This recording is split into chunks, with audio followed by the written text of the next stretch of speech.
Hey guys, welcome back to another video on TJ's Tech. So somebody challenged me. Somebody told me to try and build a PC for the budget of $5,000. And I must say, my good sir, that is a very low budget. For that price, you should probably buy an Xbox. But I accept the challenge. Let's see what we're capable of doing. So here I have my spreadsheet. This is where we're gonna add all the parts and try to keep it under 5,000. Hopefully. I'm gonna start by looking on Facebook Market, Gumtree, Carbonite, seeing if I can get any parts we can use. Let's go. Alright, so right off the bat, found here Intel Core i3-10100F. It's a very decent CPU. It's obviously 10th gen, and I think we're gonna be able to pair it with anything up to like a 6600 or a 3060. This is a good start. Just gonna add it for now. So I found a similar deal on Carbonite of the same CPU. It's a Core i3-10100F. It's going for 1,000, which is pretty much the same price as that other Facebook one we just saw. And now we have to get a compatible motherboard, which is, it's a B460. Yeah, it's a B460 or a Z490, but obviously since this is an i3, that's not really an option. And plus it will probably be more expensive. Let's see what we can get. So I think I found us a motherboard. After lots of searching, I found this one on Facebook. This dude's selling a Q570M. I've never heard of Q series motherboards. I really haven't. So I'd proceed with caution. I don't know, maybe you guys know in the comments, but I've never really heard of a Q series motherboard. But apparently, after a quick Google search, it supports 10th gen and 11th gen Intel, which is exactly what we want. And it's cheap too. It's freaking 700 bucks. Depending on where you stay, you might have to pay for shipping because this guy's based in Durban. Our alternative is this motherboard here. It's a B560. Isn't a bad deal. It isn't at all. But remember, you still gotta get the RAM, motherboard, a PSU, a graphics card. Every cent matters here, really. That's why I decided to just go for this one. It's got USB Type-C as well, so why not? So after extensive searching, I finally found a piece of RAM that we can probably buy. Unfortunately, it's 8 gigabytes. Getting a 16 gigabyte kit is probably gonna be at least 300 more than this, and that matters a lot at this budget. Honestly, every few hundreds you spend on a single part, something that could be spent on something else. So this is what we have to settle for. It's 2666. In today's standards, it's a pretty slow transfer rate. Yeah, but again, this is the kind of stuff we have to settle for at this budget. But I don't think it's that bad. You can always just upgrade in the future if you really want to. So for now, we're just gonna add that. So after adding our RAM, our total so far is 2179, which is not bad at all. I think we're on track. Next up is storage on our list. We still have to get a case as well, power supply as well. Fans and cables won't be necessary. We have to stick to the bare minimum here. I think storage is just going to be pretty hard because I'm going to try my best to get an SSD, and SSDs are pretty expensive. I mean, oh, wait a minute. What is this? Looks like I lied because this guy right here is selling SSDs, 256 gigabytes for 550. Which is pretty good. You're probably gonna need much more storage than that, but for an SSD price, this is pretty good. I'm gonna hop on EveTech and see if I can get a new one for the same price. I highly doubt it, but let's see. It looks like EveTech never fails to disappoint. We've got an SSD here. It's on special, it looks like, and this one's 400. And we've got a M.2 SSD here for 499.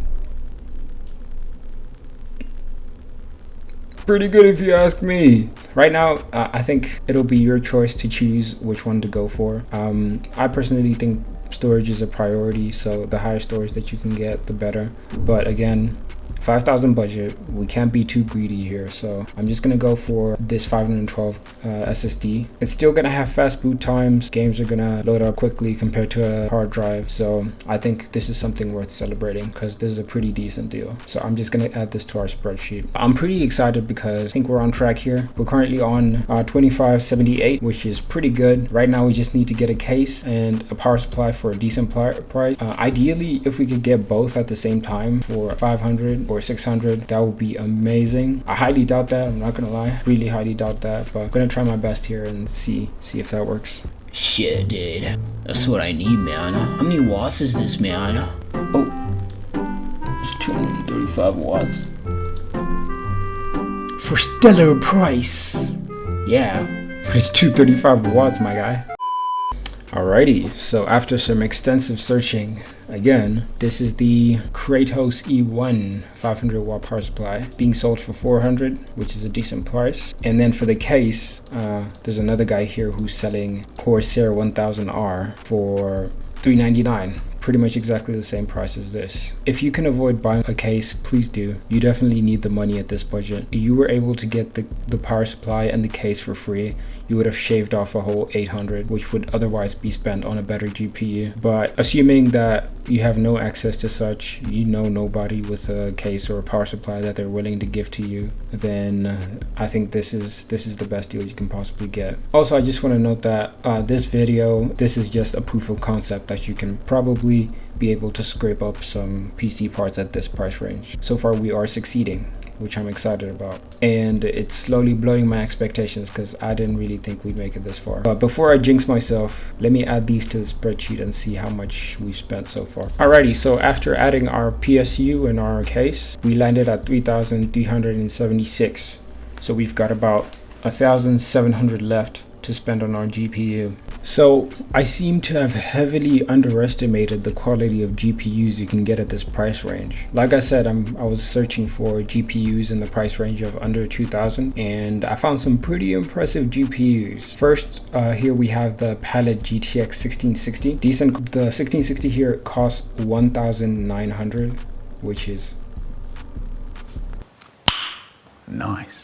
For an alternative here, we have the MSI Armor 8GB GTX 1080. Not a bad GPU at all. It's not a bad GPU. It's around about RTX 2060, RX 6600 performance, almost. A little bit slower, but almost. It's coming in at 2,000, like I said, which is, again, whichever one you choose is up to you, but the 1080 is definitely faster. It's about 30% faster, and it consumes more power. So you got to take that into consideration as well.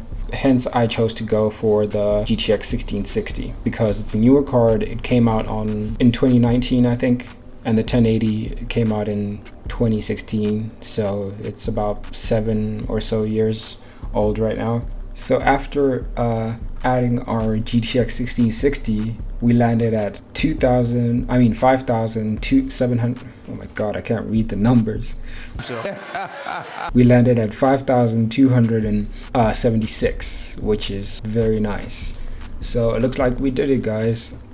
Even though we're a little bit above by 200, and I think you still also got to pay for shipping and the trouble of collecting the parts and all that. But hey, let's celebrate our wins here. But let me know what you guys think in the comments. Pretty fun to discover. I spent so much time looking at more mid-range to high-end parts. You tend to forget what's possible at the lower price ranges.